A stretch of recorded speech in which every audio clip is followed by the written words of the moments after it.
Bonjour à tous les spirites qui aiment Léon Denis. Nous sommes ici sur la tombe de Léon Denis qui est à Tours, dans le cimetière La Salle, le plus grand cimetière de la ville de Tours, le cimetière principal, où Léon Denis a été inhumé en 1927. Sa tombe est originale. Elle est sous un arbre qui protège cette tombe. Et c'est un arbre magnifique et c'est le seul arbre du cimetière situé de cette manière-là. Et nous reconnaissons de loin l'endroit où se trouve la tombe de Léon Denis grâce à cet arbre. Elle est située dans l'allée 39 et c'est la tombe numéro 17. Donc ici, nous voyons le visage de Léon Denis gravé dans le marbre et au-dessus de lui, Christ en croix, magnifique. Léon Denis aimait le Christ par-dessus tout.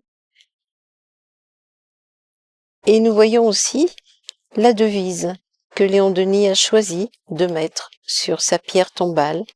Le spiritisme n'impose rien, il enseigne.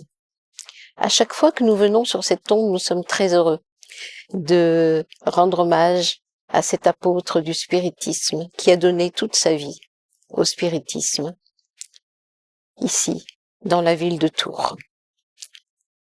Nous allons vous présenter des extraits de lecture d'un ouvrage de Léon Denis.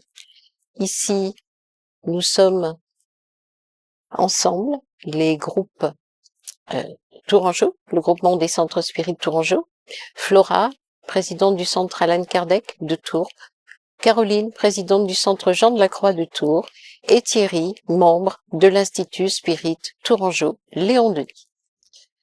L'extrait que je vais lire est issu du livre Après la mort de Léon Denis. Et cet extrait vient de la 5e partie du livre et s'intitule Foi, espérance et consolation. La philosophie des esprits nous offre une croyance qui, pour être rationnelle, n'en est que plus robuste. La connaissance du monde invisible, la confiance en une loi supérieure de justice et de progrès, tout cela imprime à la fois un double caractère de calme et de sûreté. Que peut-on craindre en effet lorsqu'on sait qu'aucune âme ne peut périr, qu'après les tempêtes et les déchirements de la vie, par-delà la sombre nuit où tout semble s'abîmer, on verra poindre la lueur enchantée des jours qui ne doivent pas finir.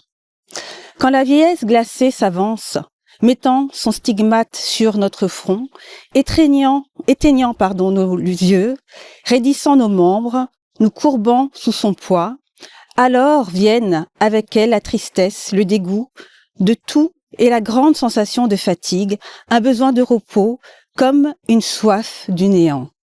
Oh, à cette heure de trouble, à ce crépuscule de la vie, comme elle réjouit et réconforte la petite lumière qui brille dans l'âme du croyant, la foi en l'avenir infini, la foi à la justice, à la suprême bonté.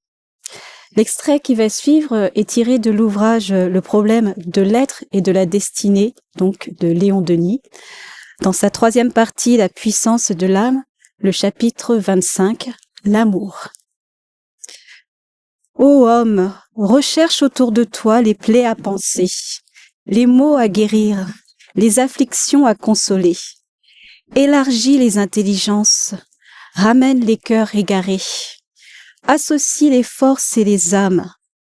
Travaille à bâtir la haute cité de paix et d'harmonie qui sera la cité d'amour, la cité de Dieu. Éclaire, relève, purifie. Et qu'importe si l'on se rit de toi. Qu'importe si l'ingratitude et la méchanceté se dressent sur ton chemin. Celui qui aime ne recule pas pour si peu. Même s'il ne récolte que des épines et des ronces, il poursuit son œuvre parce que son devoir est là.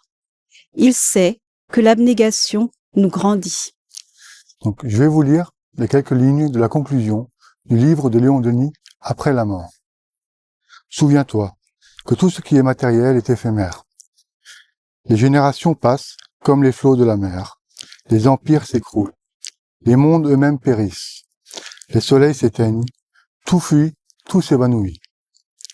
Mais il est 3 choses qui viennent de Dieu et sont immuables comme lui. 3 choses qui resplendissent au-dessus du miroitement des gloires humaines. C'est la sagesse, la vertu, l'amour. Conquiers-les par tes efforts, et en les atteignant, tu t'élèveras au-dessus de ce qui est passager et transitoire pour jouir de ce qui est éternel.